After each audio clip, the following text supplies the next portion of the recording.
El viento sibilante de noviembre golpeaba los cristales rotos de la pequeña buhardilla que Elena llamaba hogar. En ese espacio reducido, el aire olía a una mezcla persistente de humedad y a la sopa rala que burbujeaba en el fogón. Elena, con las manos agrietadas por el frío y el detergente barato, observaba a su hijo Mateo, de apenas 6 años, quien intentaba dibujar sobre un trozo de papel de periódico. La precariedad no era una novedad para ellos, pero esa noche se sentía más pesada que de costumbre. La carta de desalojo reposaba sobre la mesa coja, un recordatorio implacable de que les quedaban apenas 10 días antes de quedar en la calle. Fue entonces cuando llamaron a la puerta. No era el casero reclamando la renta, sino un hombre mayor, de hombros caídos y traje desgastado, que sostenía un sobre amarillento.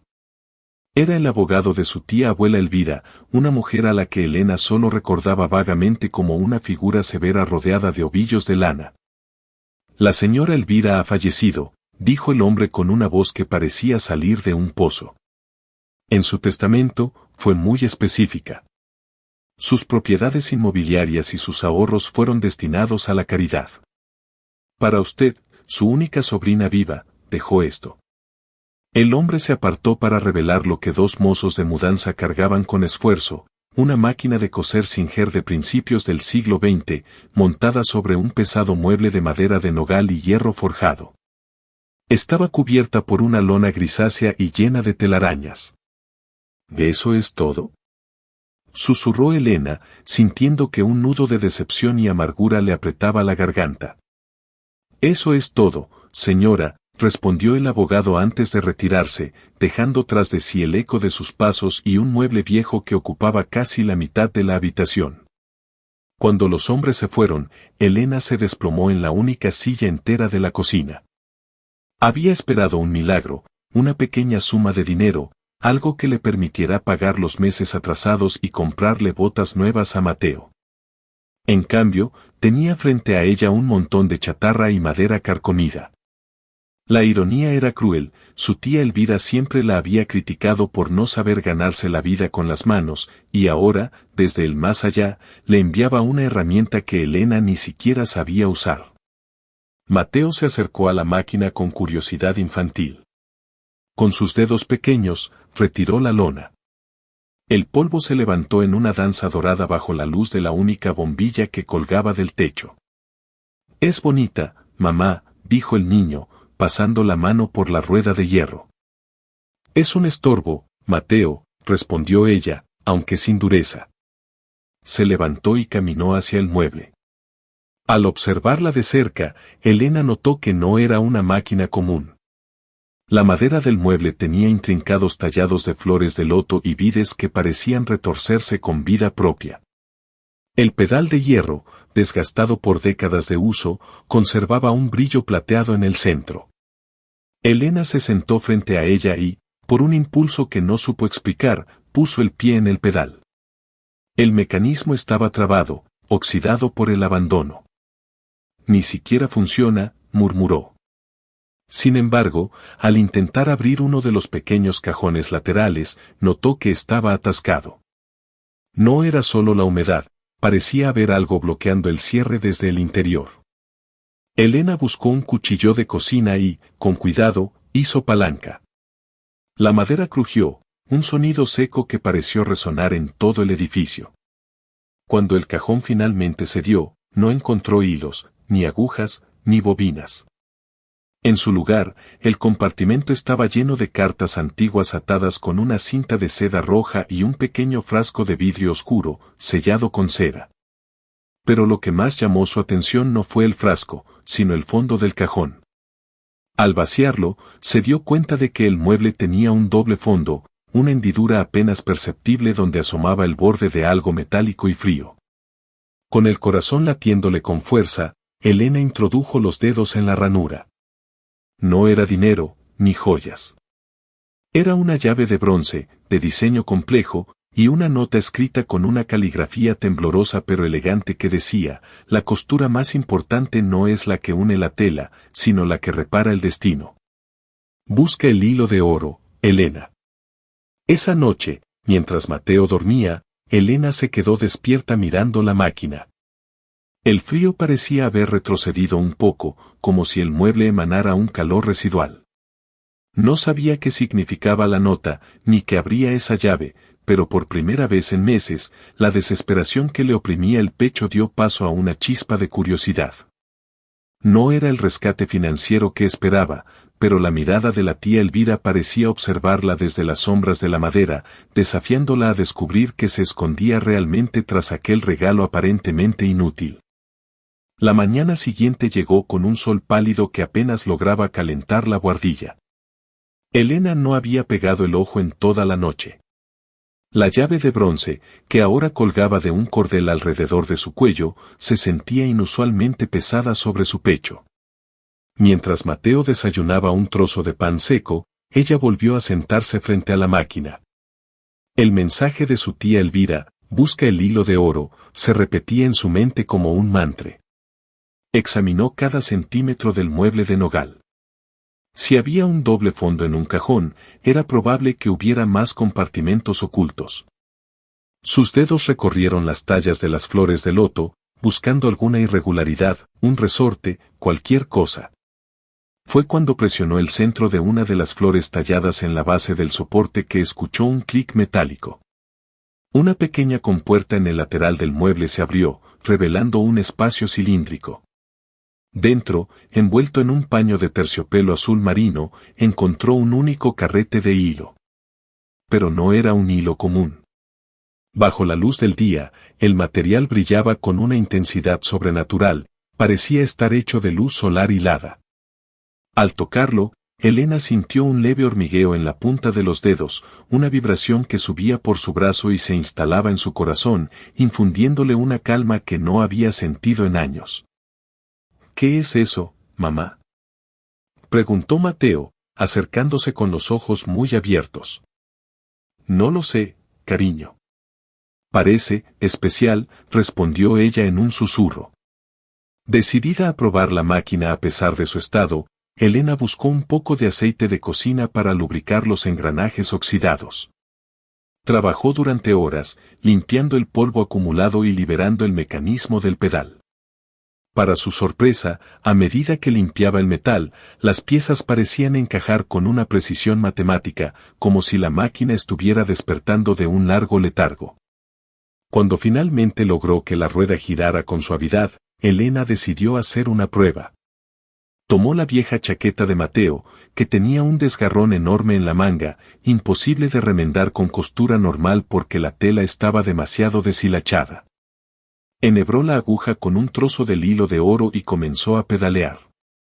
El sonido de la máquina no era el traqueteo metálico y ruidoso que esperaba. Era un ronroneo melódico, casi como una canción de cuna. Mientras la aguja subía y bajaba, Elena sintió que sus manos se movían con una destreza que nunca había poseído.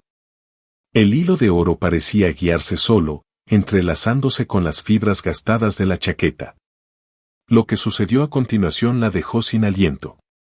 El hilo no solo cerró el desgarrón, al pasar por la tela, ésta parecía regenerarse. El color grisáceo y desgastado de la lana se transformó en un azul profundo y vibrante. La textura volvió a ser suave y gruesa. En pocos minutos, la chaqueta ya no era una prenda vieja y rota, parecía una pieza de alta costura, recién salida de una boutique de lujo, pero con una calidez que ninguna prenda comercial poseía. Y mira, mamá. Es nueva, exclamó Mateo, poniéndose la chaqueta. Elena estaba atónita. Tomó el frasco de vidrio oscuro que había encontrado la noche anterior y rompió el sello de cera. Dentro no había líquido, sino un polvo finísimo y plateado. En el reverso de la etiqueta, leyó otra nota de Elvira: el hilo de oro une lo que el mundo ha roto, pero el polvo de luna da fuerza a los que han perdido la esperanza. Úsalos con sabiduría, pues cada puntada tiene un precio, tu propia fe. En ese momento, un golpe seco en la puerta la devolvió a la realidad. Era el casero, el señor Martínez, un hombre de rostro agrio y corazón de piedra. Vengo por las llaves, Elena. Sé que no tienes el dinero. He encontrado a alguien que pagará el doble por este nido de ratas. Tienes hasta el anochecer para sacar este trasto y tus cosas. Elena sintió el pánico de siempre, pero entonces su mano rozó la madera de la máquina y luego la llave en su cuello. Miró la chaqueta de Mateo, que brillaba con una luz casi imperceptible.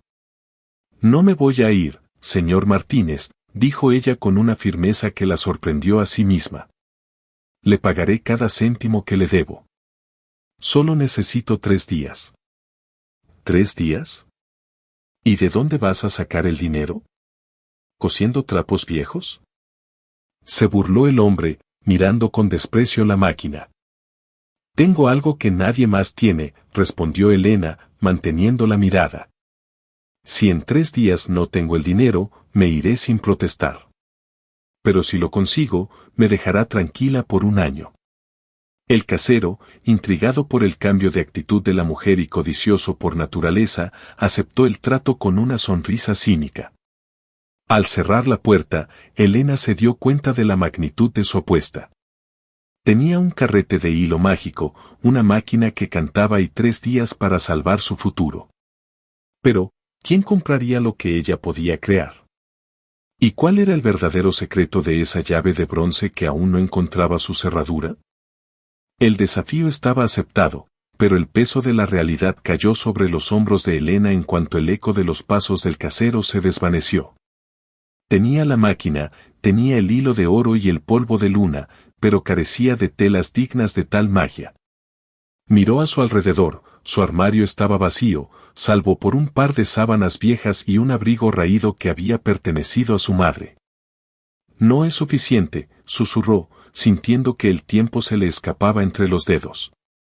Sin embargo, recordó las palabras de Elvira, la costura más importante es la que repara el destino. Entendió que no se trataba de crear algo nuevo desde el lujo, sino de transformar la miseria en esperanza. Tomó la sábana de algodón vasto, amarillenta por los años, y la extendió sobre el mueble de nogal. Con un pulso que empezaba a estabilizarse, espolvoreó apenas una pizca del polvo de luna sobre la tela y enhebró la aguja con el hilo de oro. Elena comenzó a pedalear. El ronroneo de la máquina llenó la habitación, pero esta vez la melodía era distinta, sonaba como el murmullo de un río en primavera. Mientras cosía, Elena no solo pensaba en el dinero del alquiler. Pensaba en el frío que pasaba Mateo, en las manos trabajadoras de las mujeres del barrio, en la dignidad perdida en las colas del hambre. Sin darse cuenta, estaba volcando sus recuerdos y sus anhelos en la aguja. La sábana se transformó. Ante sus ojos, el algodón áspero se convirtió en una seda líquida de un color crema iridiscente. Diseñó un chal delicado, bordado con patrones de flores que parecían abrirse cuando la luz las tocaba. No era solo una prenda, era un abrazo hecho tejido. Cada puntada del hilo de oro parecía sellar una promesa de protección. Al caer la tarde, Elena envolvió el chal en un trozo de papel limpio y se dirigió al centro de la ciudad, donde las luces de las boutiques de lujo contrastaban cruelmente con la oscuridad de su barrio. Sabía que no podía entrar en esas tiendas, pero se detuvo frente a un teatro antiguo donde las damas de la alta sociedad asistían a una gala benéfica. El frío era intenso. Allí, entre las pieles y los diamantes, vio a una mujer joven que lloraba silenciosamente en un rincón del vestíbulo, apartada de la multitud. Su vestido de diseñador se había desgarrado con el cierre de un carruaje y la vergüenza parecía pesarle más que el frío. Elena, impulsada por una valentía que no sabía que poseía, se acercó. «Señora, por favor», dijo con voz suave. «No llore. Tengo algo que puede ayudarla». La mujer la miró con desdén inicial, pero al ver el chal que Elena desenvolvía, sus ojos se abrieron con asombro. El hilo de oro brillaba bajo las lámparas de gas del teatro con una intensidad que eclipsaba cualquier joya en la sala. «¿Qué es esta maravilla?», preguntó la joven, acariciando la tela. Al contacto con el chal, su rostro cambió, la tristeza que nublaba sus ojos pareció disiparse, reemplazada por una serenidad absoluta. «Es un remiendo para el alma», respondió Elena con sencillez. Elena colocó el chal sobre los hombros de la mujer. El desgarro de su vestido no solo quedó oculto, sino que el chal pareció fundirse con la prenda original, elevándola a algo sublime. La mujer, que resultó ser la hija de un influyente banquero, sacó de su bolso un fajo de billetes sin siquiera preguntar el precio. «Esto es poco para lo que me has dado», dijo la joven. «Siento una paz que no conocía. Mañana vendré a buscarte. ¿Dónde está tu taller?» Elena dudó, pero le dio la dirección de su humilde buhardilla. Al regresar a casa, el corazón le galopaba. Tenía suficiente dinero para pagar 2 meses de alquiler, pero sabía que esto era solo el principio. El trato con el casero era por 1 año de tranquilidad, y la llave de bronce todavía quemaba contra su pecho, recordándole que había un misterio mayor que resolver. Al llegar, encontró a Mateo dormido junto a la máquina de coser. Al observar el mueble de nogal en la penumbra, Elena notó algo nuevo: una de las flores talladas en la madera había cambiado de color. Ahora era de un tono dorado suave, igual que el hilo. Cada obra de bondad despierta a la máquina, comprendió Elena. Fue entonces cuando se percató de un detalle que había pasado por alto. En el lateral del mueble, oculto tras una moldura que antes parecía fija, apareció una cerradura diminuta. No era para un cajón, sino que estaba situada justo en el corazón del mecanismo interno. Elena sacó la llave de bronce de su cuello. Sus dedos temblaban. Sabía que abrir esa cerradura cambiaría su vida para siempre, pero también recordó la advertencia de su tía: el precio era su fe. ¿Estaba lista para descubrir qué alimentaba realmente aquella magia? ¿O el éxito repentino atraería sombras que aún no podía imaginar? La tensión en la habitación parecía haberse solidificado. Elena sostenía la llave de bronce entre sus dedos, sintiendo cómo el metal vibraba en sincronía con el ronroneo que aún emanaba de la máquina, aunque ésta ya no estuviera en movimiento. Mateo respiraba suavemente en su cama, ajeno al momento que estaba a punto de definir su destino. Elena se arrodilló frente a la máquina. La pequeña cerradura, recién aparecida bajo la moldura, parecía un ojo oscuro que la observaba con expectación. Introdujo la llave. Encajó a la perfección, con un roce suave de metal contra metal que sonó como un suspiro de alivio. Con un movimiento decidido, giró la llave hacia la derecha. No hubo una explosión, ni una luz cegadora. En su lugar, el mueble de nogal crujió y se expandió ligeramente. Un panel oculto en la base se deslizó hacia afuera, revelando un compartimento forrado de seda negra desgastada por el tiempo. Dentro no había oro ni monedas, sino un libro encuadernado en cuero humano, o eso parecía por su textura suave y cálida, y una pequeña brújula de plata cuya aguja no apuntaba al norte, sino que giraba erráticamente antes de detenerse hacia una dirección que Elena no pudo identificar. Elena abrió el libro. Las páginas no estaban hechas de papel, sino de láminas finísimas de corteza de árbol, cubiertas de esquemas, patrones de costura imposibles y relatos escritos en una lengua que, extrañamente, podía comprender.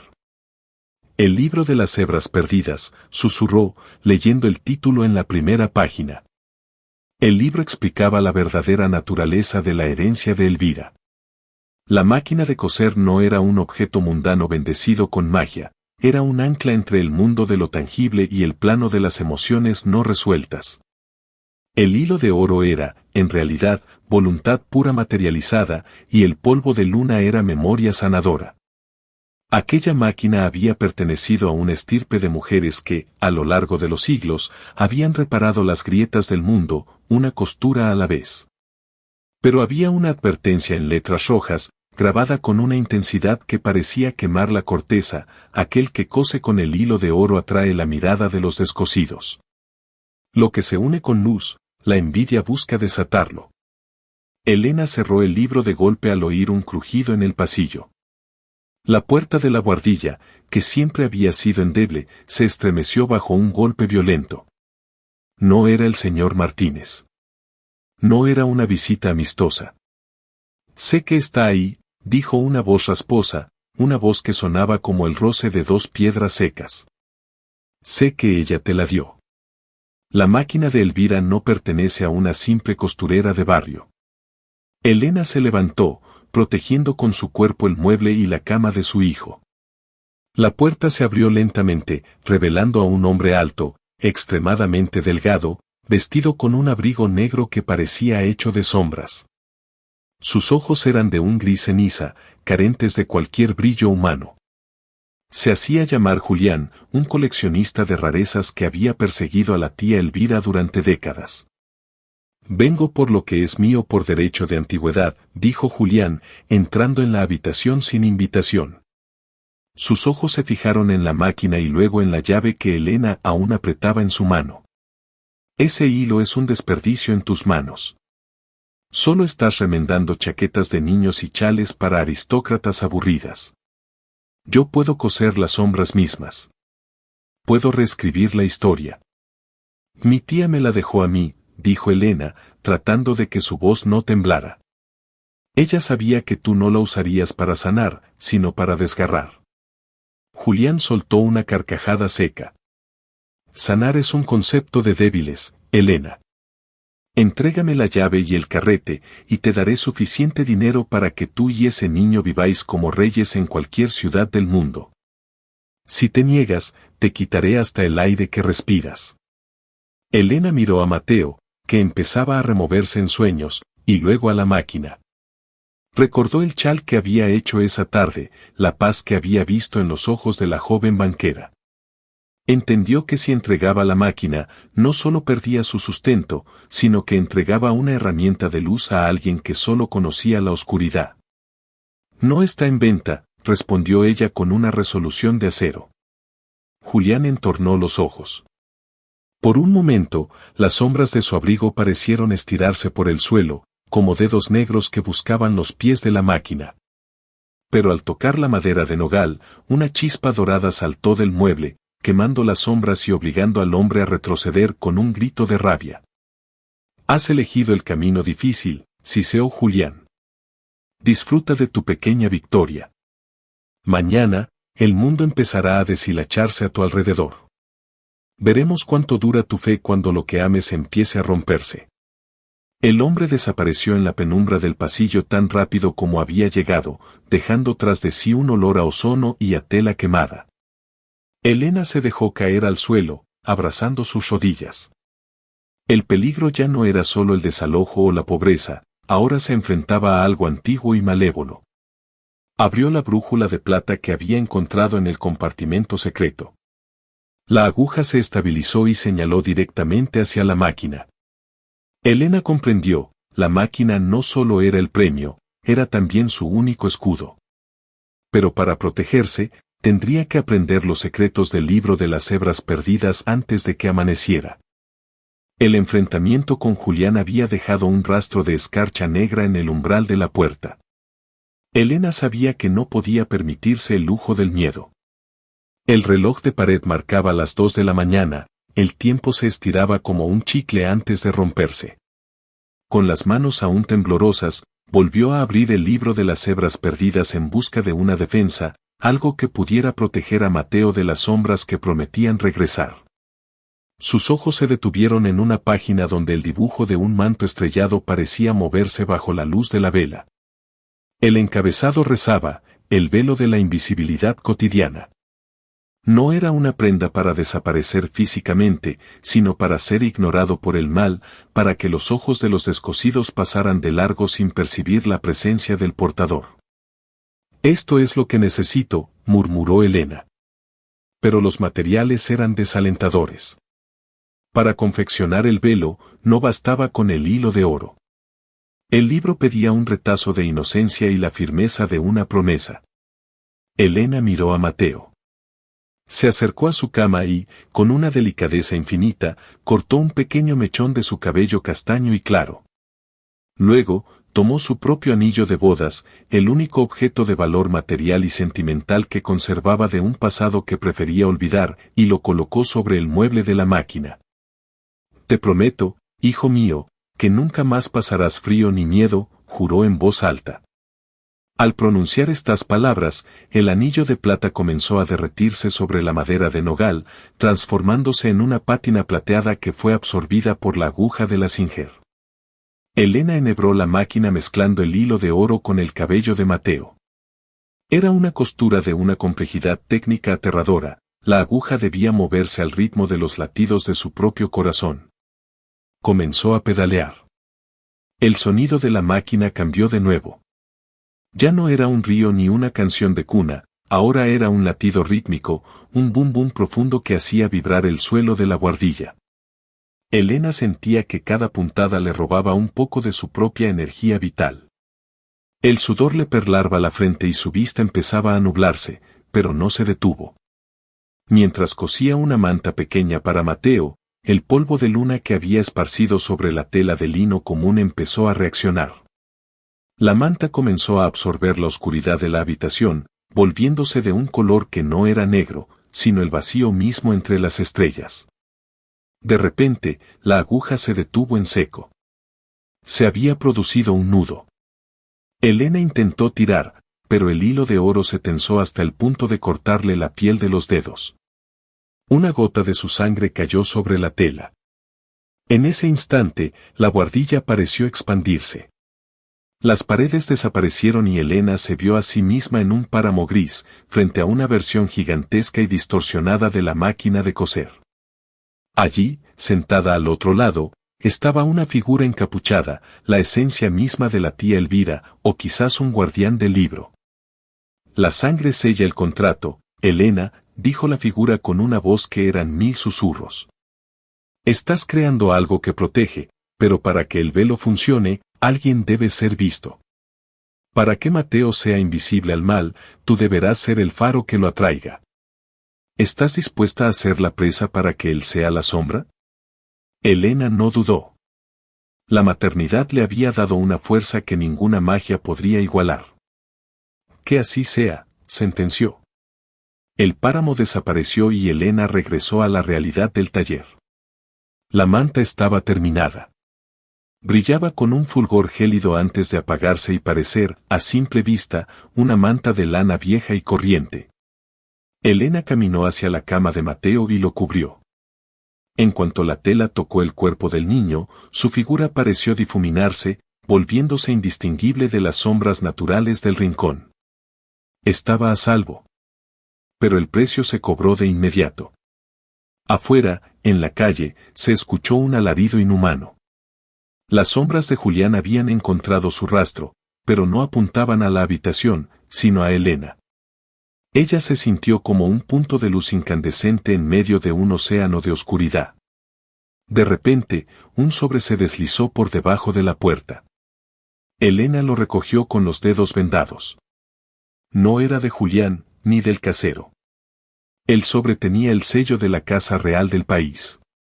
Al abrirlo, leyó. Se solicita la presencia de la costurera del hilo de oro en el Palacio de Invierno. La reina ha perdido la voz y su vestido de coronación se está desintegrando. Si logra repararlo, se le concederá cualquier deseo. Si falla, el hilo será confiscado por el Estado. Elena miró la brújula de plata. La aguja ya no apuntaba a la máquina, sino hacia el norte, hacia el Palacio de Invierno. Comprendió que el libro no solo la estaba guiando a la supervivencia, sino hacia una trampa o una oportunidad que podría cambiar el curso de la historia. Julián trabajaba para alguien poderoso, y ese alguien estaba en el palacio. Tenía que decidir, huir con Mateo ahora que era invisible, o enfrentarse al origen de la magia en el corazón del reino. El viaje hacia el Palacio de Invierno fue una travesía de sombras y susurros. Elena cargó la pesada máquina de coser en un carromato alquilado con las últimas monedas que le quedaban, ocultándola bajo capas de mantas viejas para no atraer miradas codiciosas. Mateo viajaba a su lado, envuelto en su manta protectora. Para el mundo, el niño era apenas un bulto imperceptible, pero para Elena, él era el único ancla que la mantenía cuerda. Al llegar a las puertas del palacio, el frío era tan intenso que el aliento se cristalizaba en el aire. Los guardias, de rostros pétreos y armaduras pulidas, la escoltaron por pasillos de mármol que resonaban con un silencio sepulcral. No había música, ni risas. El palacio parecía estar sufriendo la misma enfermedad que su dueña. La reina la espera, dijo un chambelán de rostro pálido. Pero sepa esto, costurera, muchos lo han intentado. Si su hilo de oro no es más que un truco de feriante, no volverá a ver la luz del día. Helena fue conducida a los aposentos reales. Allí, sobre un maniquí de cristal, colgaba el vestido de coronación. Era una pieza que desafiaba la lógica, estaba hecho de pétalos de flores blancas y escarcha, pero se estaba marchitando.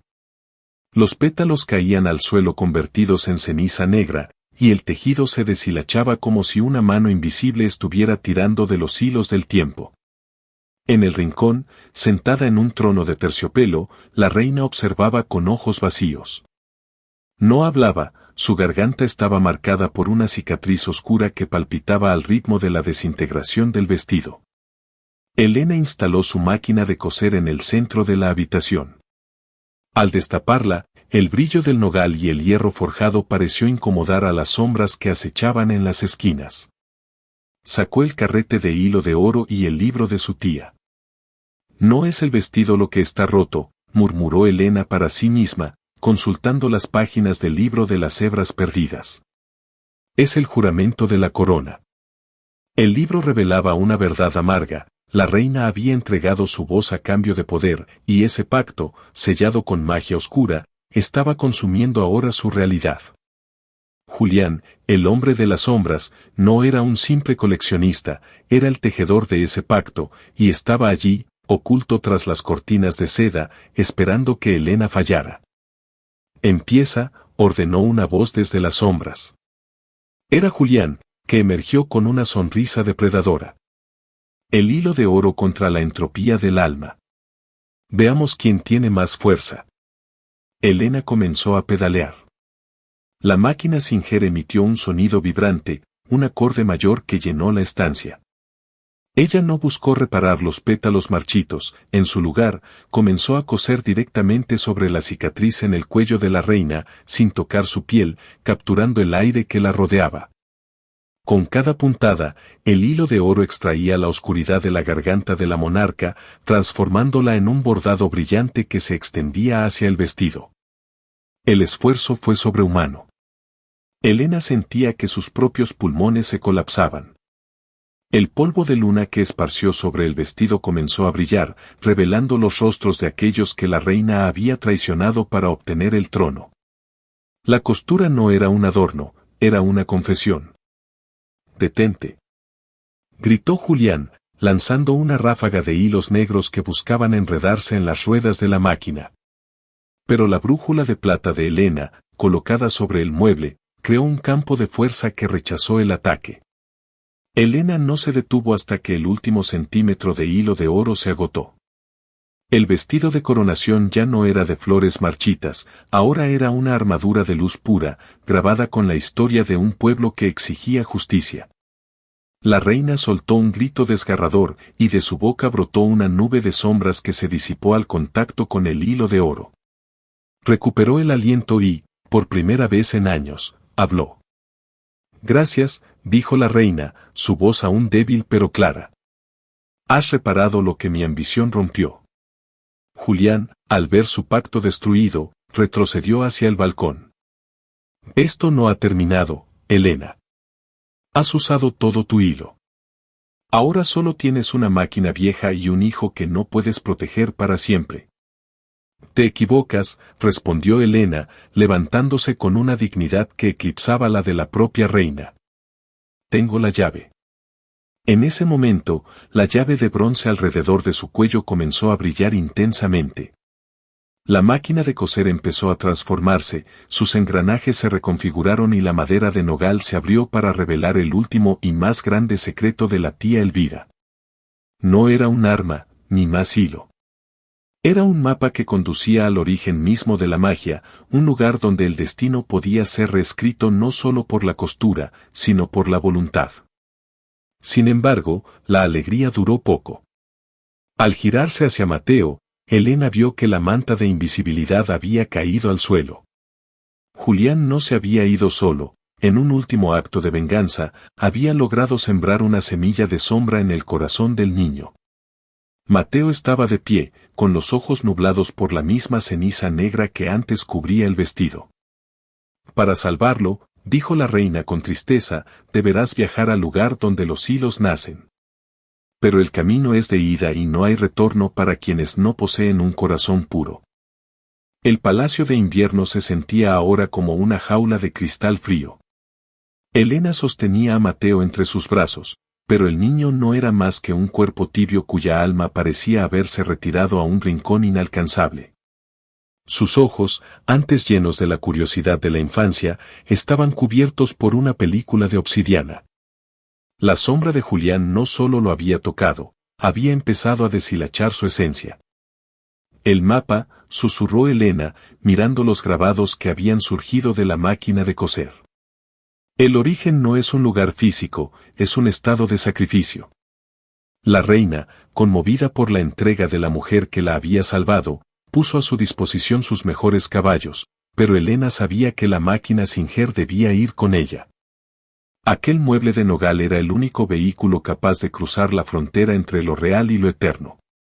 Con la ayuda de la Guardia Real, trasladaron la máquina a la torre más alta del palacio, donde la luz de la luna llena golpeaba directamente el metal.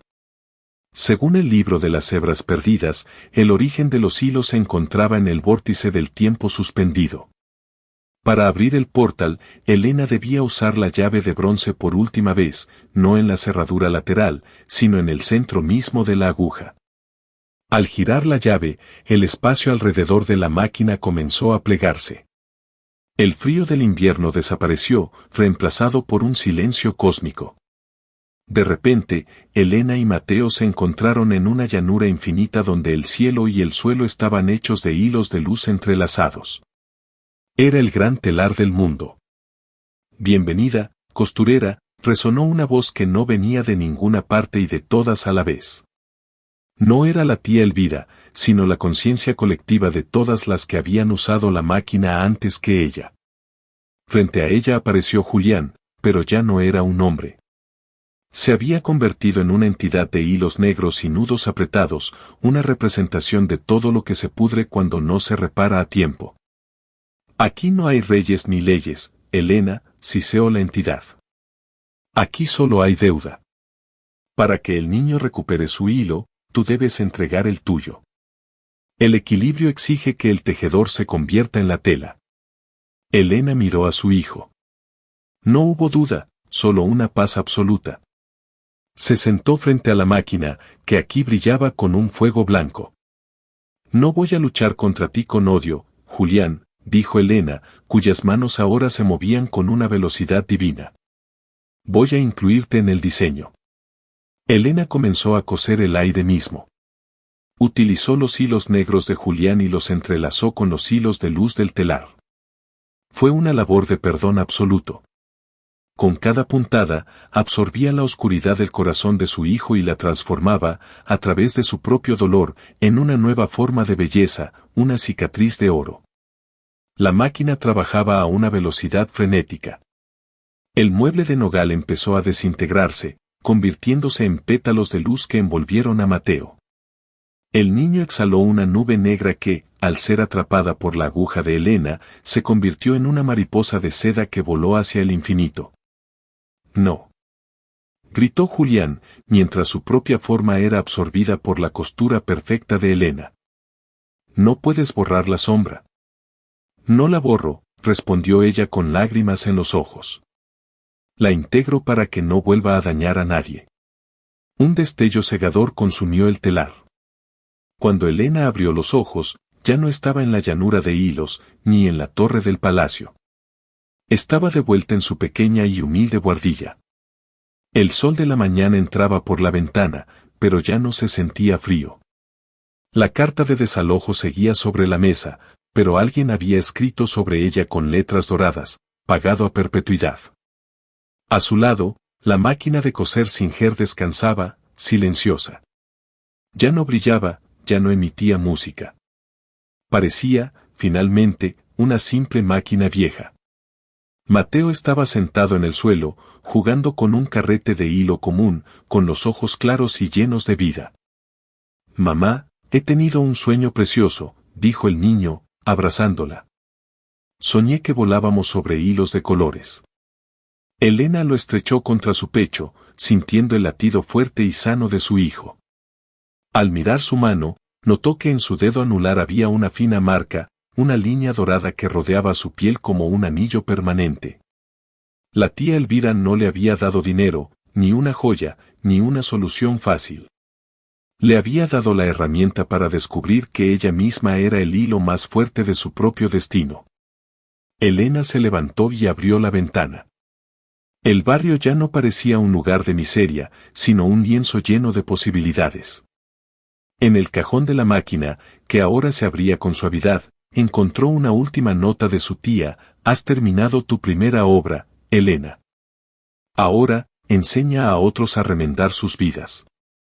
El hilo de oro nunca se acaba mientras haya alguien dispuesto a coser con amor. Elena sonrió, tomó una aguja común y un hilo sencillo, y comenzó a trabajar. Ya no necesitaba magia para hacer milagros, ella misma se había convertido en el milagro. Si te ha gustado esta historia, no olvides darle a me gusta y suscribirte al canal para no perderte los próximos capítulos. Activa la campanita para que YouTube te avise siempre que suba un nuevo video.